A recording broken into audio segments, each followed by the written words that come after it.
Luke, are you ready?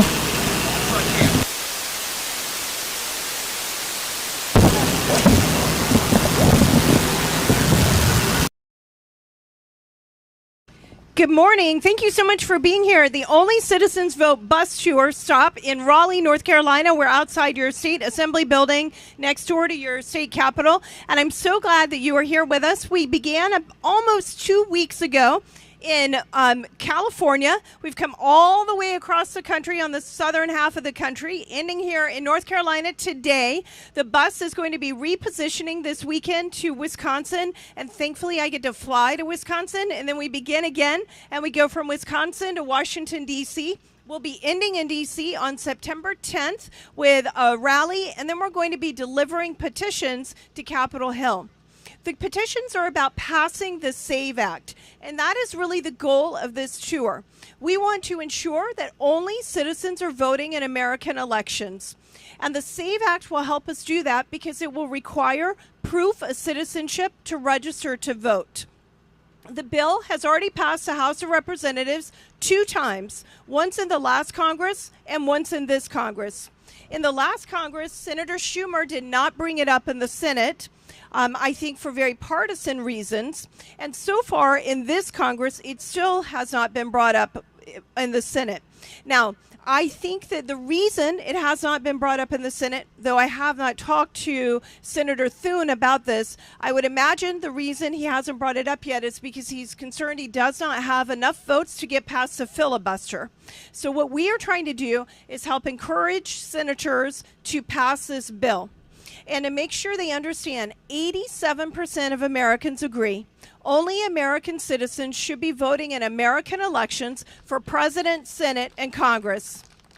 It's pretty common sense. There is a real issue, though, and that issue is a bit of a loophole in the National Voter Registration Act. The state of Arizona requires proof of citizenship to register to vote, and they have for many years. They're a border state and they want to make sure that it's their citizens voting in their elections. They wound up getting sued, and the Supreme Court ruled that they had to accept the form from the National Voter Registration Act, which we often refer to as the motor voter law. That is a law that allows us to register to vote when you get your driver's license. And that form that stems from that law has a simple checkbox that you check and you affirm you're a United States citizen. But it doesn't require any proof that you're that you are an American citizen. So the Supreme Court said they had to accept the form that the motor voter law was generating, and anyone who registered through that had to be registered to vote in Arizona. So what happens now in Arizona when things work properly is that if you have shown proof of citizenship, you get a ballot, and that ballot gets you the president, the Senate, Congress, governor, lieutenant governor, all the way on down to school board and whatever their most local election office is. If, however, you did not show proof of citizenship, they give you a ballot called the federal only ballot, and that ballot allows you to vote for president, U.S. Senate, and Congress. And I heard about this, and I just was blown away. I thought it was the craziest thing I'd ever heard of. And then I learned more about it, understood that the Supreme Court had made this ruling. Now, I am a constitutional conservative. So to the court's credit, they did not create law out of whole cloth from the bench. That's a good thing. But they pretty much were saying if the Congress intended for there to be proof of citizenship, the Congress needs to say they intend for there to be proof of citizenship. And so that's what we are trying to do with this law. Get Congress to make this a law, with this bill, make this a law that we require proof of citizenship to register to vote. We are trying to get it attached to what is called must-pass legislation. That is legislation that members of Congress tend to vote for, even from the opposite party, because they think that if they don't do it, then they're going to have negative consequences from their constituents. So, for instance, they have to vote to fund the government. And if they don't vote to fund the government, we will have a government shutdown. Actually, and that would begin on October 1st, because the new fiscal year for the United States of America begins on October 1st. And now, there are times when I am perfectly okay with the government shutting down, and I've even advocated for it. What I've learned as I did that is that usually the elected officials on Capitol Hill don't want a government shutdown, and they are going to vote for something to prevent that from happening.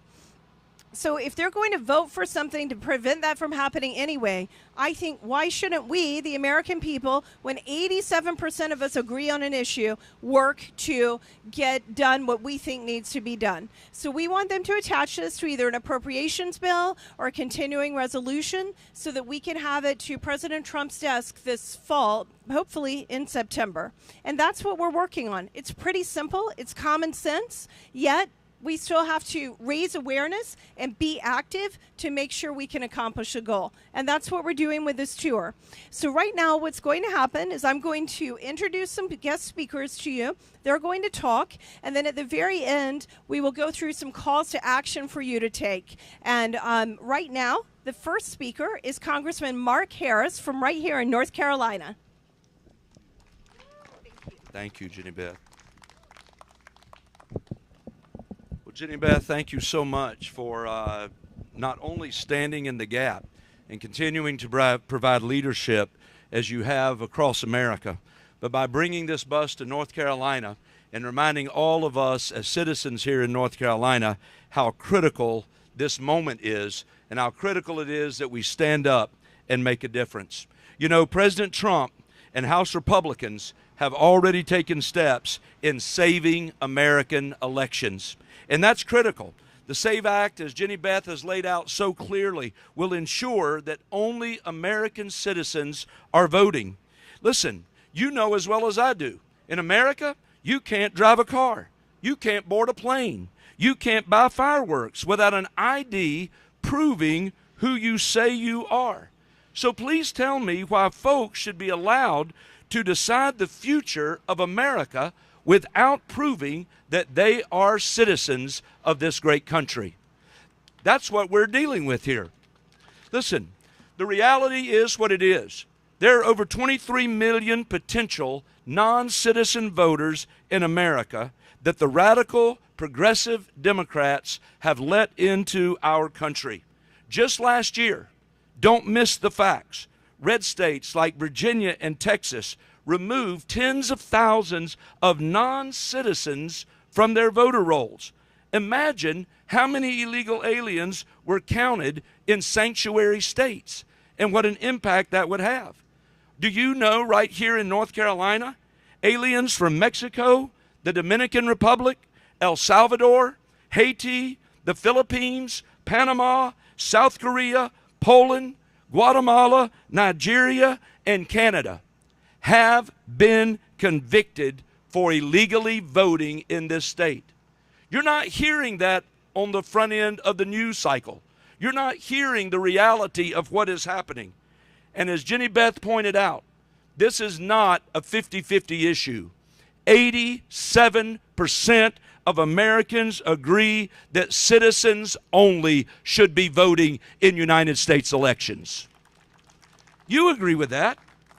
I stand before you today to say that the House of Representatives I am thrilled to be a part of has done its job.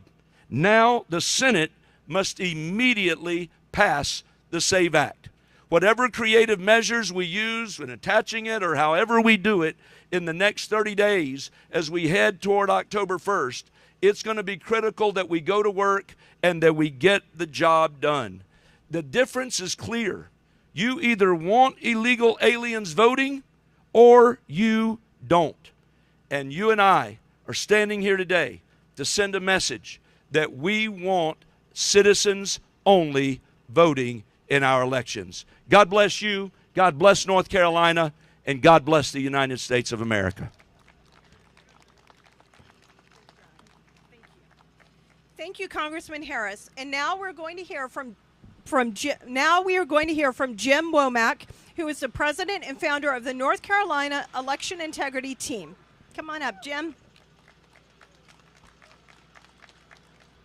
Thank you, Jenny Beth, and Congressman Harris, and all you Insight members, North Carolina Election Integrity Team members. Here's a shout out to all of you and all the great work that you do. I think most of you here have been associated with the organization at one time or another. Let me just say a few words. Number one, only citizens vote is not just an issue in the blue states. It's an issue also in the red states, the states like North Carolina. We have a real problem here. Even though we have a Republican-controlled General Assembly, we still do not have the protections or the safeguards in place to stop illegal voting. Our General Assembly has a problem in the same way that we have at the federal level, in that what the system is in place today is working for them. When you're talking to a congressman or a representative or a senator from North Carolina, you're talking to them about trying to close loopholes which allow illegal voting. And when you're doing that, you're also telling them, we want you to change the system that got you elected. And when you tell that to people that are where the system is working for them, they're not as inclined to want to fix the system as they should be. Now, thankfully, we got patriots like Mark Harris in Congress who understand the necessity for protecting the ballot. And in order to do that, we have to get the laws changed. Now, there's two ways that we can do that in North Carolina. One, we can do that through petitioning the General Assembly to fix the laws here at this level, because the Constitution says that the time, manner, and locations for elections are the province of the states. So the states have really got to implement this. We need a federal action as well to clear the deck, but we need state action. And here in North Carolina, to get the state action, we can petition the General Assembly for changes. If that doesn't work, then our other option is to petition for rulemaking in the state of North Carolina. A lot of people don't know about that, and I just want to mention it. We are, in the Insight team, beginning an effort to identify all the codified rules which are obsolete or need to be remedied. Within the construct of the general statutes of the state, the laws of the state, there's what we call administrative code. And a lot of what we want to do to tighten up the elections process, the registration process, and everything that goes together for election fraud, we can fix that by fixing the administrative code in the state of North Carolina. So we're going to embark on that. If you join our North Carolina Election Integrity Team work, insight.org, you can join for free. We won't spam you. We don't give away your contact information, but we'll keep you informed. We'll invite you to our Tuesday morning calls, and we'll show you how you as citizens can be empowered to assist us with the effort that we're doing. Now, again, it's very important that we take federal action. The SAVE Act is absolutely essential to clear the deck, to make sure that we have the ability to do everything we need down at the state level. But at the states, that's where the rubber hits the road. Get involved in your state level activities. Help us to preserve the integrity of the vote. Join insight.org, and I look forward to seeing you in the trenches. God bless you all. Thank you so much for being here. Thank you very much, Jim. And now we're going to be joined by the chairman of the Wake County Republican Party, Sandy Joyner. Thank you, Jenny Beth. I just want to say thanks so much for taking time out of your busy lives to go around the country, and this is such important legislation. I really appreciate it. We call on all of our senators to include the State Act as part of legislation. It's supported overwhelmingly by the majority of Americans, no matter which party they're in. Our election integrity must be protected before the 26 midterm elections. We, as the leadership of the Wake GOP, wholeheartedly support the SAVE Act. And so I'd like to present the petitions that we have signed. We have 132 total, 43 from the Raleigh unincorporated area, 31 from Western Wake. Our executive committee has turned in 28, our office 18, and Jerry Zhao, our second VP, has turned in 12. So I'd like to present those to you today. And I just want to say thank you all for coming, and God bless you, and God bless America. Thanks. Thank you very much, Sandy, and please make sure you thank all of the volunteers who collected these. Okay, now you're going to hear more about these petitions in a minute, because it's going to be part of your call to action. Next, we're going to hear from Josh Finley, who is with the Texas Public Policy Foundation, and the Texas Public Policy Foundation is one of the coalition partners on this Only Citizens Vote bus tour. Thanks, Jenny Beth. My name is Josh Finlay. I'm the director of the Election Protection Project at the Texas Public Policy Foundation. And U.S. Representative Chip Roy is one of the authors and original co-sponsors of this bill, is a proud Texas Public Policy Foundation alum. So we are fully in support of the SAVE Act. And I want to thank Congressman Harris and his strong words for coming out and supporting this. I want to thank Jenny Beth and the Tea Party Patriots for putting on this bus tour. And I want to thank all of the citizens from California to North Carolina that have come out to show Washington that we want only citizens to vote in our elections. Congressman Harris said that this was an 87% issue, a little higher than what it says on the bus right there. And that's true. And this is not just from polling numbers. This is reflected in the way that U.S. citizens vote.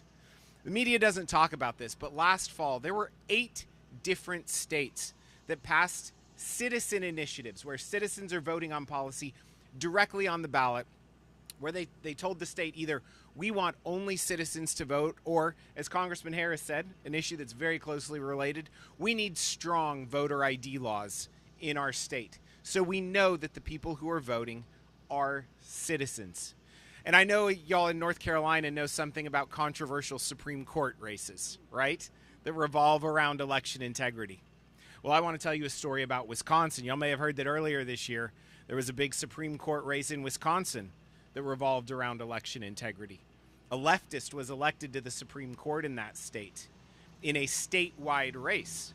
But what a lot of people don't talk about is on that same ballot, in that very same election, there was a voter ID citizen initiative that passed.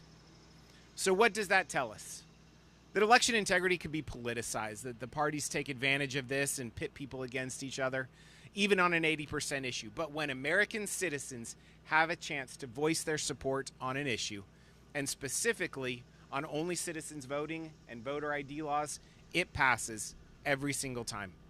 Thank you for coming out today. We need to show Washington that we want only citizens to vote, we want strong voter ID laws, and we want secure and transparent elections. Thank you. Thank you very much, Josh. And now we're going to go to Marissa, and then I'm going to announce who brought petitions after you finish your part. Okay, so now we're going to go to Marissa Hamilton, who is with Easy AZ. She's from Arizona. She's going to tell you a little bit more about what goes on in Arizona, and then she's going to give you the call to action, and then I'll come back and I'm going to recognize some people who brought additional petitions.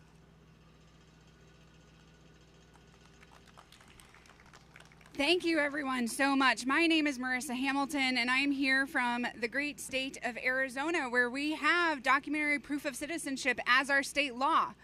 But here's what we found. We found that even though we have documentary proof of citizenship as state law, that when it came time to identify the citizens that are on the voter rolls, the system does not give the recorders the actual access to the documentary proof of citizenship. Instead, what happens is they just get an electronic checkbox saying from the motor vehicle division saying we super swear we got the documentary proof of citizenship. Also, our state law only requires that when recorders do get the documentation, they only have to keep it for 2 years. So if we have a bad recorder at one point in time, and then we're able to, that won't follow the law, and then we're able to fight really hard in the grassroots and get a good recorder in place, then we have no way of knowing that the documentary proof of citizenship was really attained. We're in that situation right now in Maricopa County. Maricopa County represents over 60% of the vote in Arizona. And if you looked at a big post that's going wild today, Stephen Richer, the now disgraced, fired county recorder, he fought us on going to DHS and actually identifying if the federal-only voters had proof of citizenship or not. And here's the interesting thing. When we first started looking into this, all of the politicians would fight us on even having to quantify how many people are on the voter rolls without proof of citizenship. So we couldn't get them to actually do documentary proof of citizenship for several years. But then eventually we got them to say, okay, we'll at least put out a report saying how many people haven't shown proof of citizenship. When it first came out, it was only about around 2,000 voters that hadn't shown documentary proof of citizenship. That was less than a decade ago. Now there's almost 50,000 people statewide who have not shown proof of citizenship. And as far as I know, we're the only state in the nation that actually keeps track of how many people haven't shown proof of citizenship. Do you think 50,000 votes can swing a presidential or congressional or a U.S. Senate election? Absolutely. In 2020, the vote difference for President Trump was only 10,000 votes. It's a huge difference.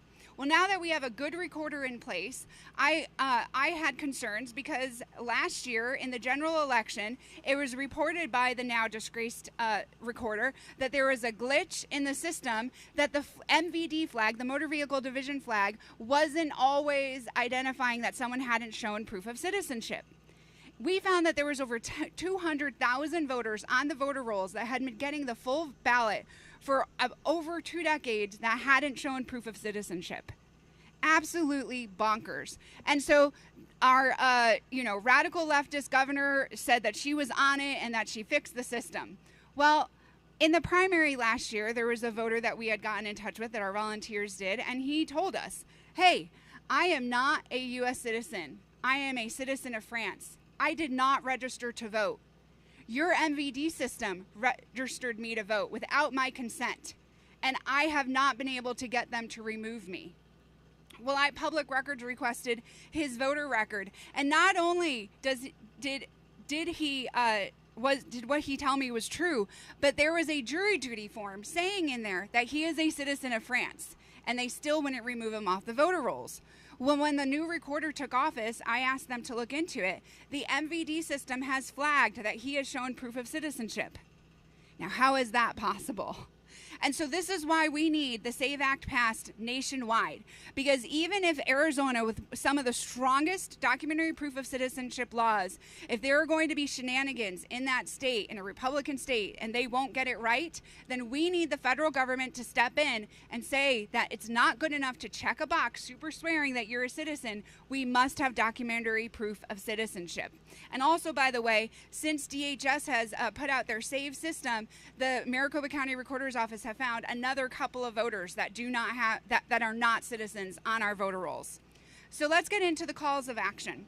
First of all, before you leave today, if there's more people that you can get petitions from, we're going to be collecting them till September 10th when we go up to Washington, D.C. to deliver these to the Senate and to Congress, like Jenny Beth said. So grab a few more forms if you'd like at the end of this presentation. You can also grab a really cool bumper sticker of Only Citizens Vote and display that on your laptop or on your car. And then finally, go to demandonlycitizensvote.com. That's demandonlycitizensvote.com, and then click the Get Involved button. There's lots of fun things that you can do in your community. You can do a sign waving event at a busy intersection. You can do an ice cream social in your neighborhood. You can take these petitions door to door. And we also have a really cool app called Numenar where you can connect with your friends and family and send them the petition to sign. We want to boost these numbers so that our voices are made loud and clear, that we want only citizens voting in our elections, and that we must have documentary proof of citizenship to show that is the case. So thank you so much for being out here. Government goes to those who show up, and you guys are doing your part in the first step of making sure that we show up, that only citizens vote to keep our republic. Thank you so much. And thank you, Jenny Beth, for doing this amazing tour. Thank you, Marissa. And in addition to the petitions that Sandy Joyner brought from the Wake County Republican Party, we have 3 other people I'd like to recognize, and 2 of them are here, who have also brought petitions today. They've already been working to get the petitions signed. And again, we're going to be delivering these on Capitol Hill on September 10th. So we have Karen Rains from Asheville, and she's with the Asheville Conservative Advancement. No, did I get it wrong? Raleigh. I'm so sorry. Karen Rains from Raleigh, and she's with the Conservative Advancement Network. Then we have Jane Boello, who's from Asheville, and she is with Tea Party Patriots in Asheville. And then we have Sid Reynolds also, and I don't know where Sid is from, but if you guys would come up and bring those, I'd just like to recognize you and to thank you as well for bringing the petitions.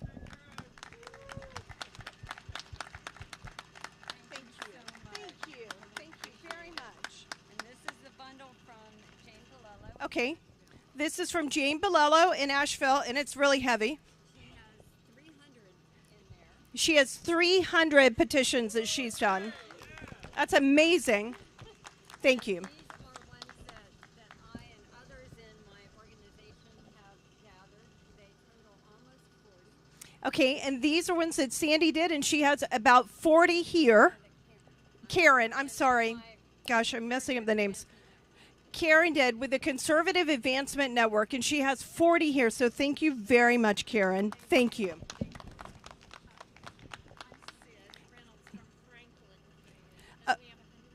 Perfect. And this is Sid Reynolds from Franklin County, and she did 105. So right here, I think we have about 500 or 600 here from what all of you did. So thank you very, very much for that. So you guys have your work to do. You got to meet up and be able to do what these ladies have done today. But it's pretty easy. When you go talk to people about this issue, they agree. We're meeting people in gas stations and restaurants and hotel parking lots, and they're just like, it isn't that way already? What can we do to help? So, and those aren't even the activists who are coming out like you are. People want this to happen, and so we've got to work to make it happen. And now, before we end, here's what's going to happen next. I'm going to ask you all to come stand up here, and then I'm going to do a quick shout-out video for social media telling that we're wrapping up here in Raleigh and that we're headed on to Wisconsin over the weekend. And then I'm going to ask you what you want to see Congress do, and you'll say, pass the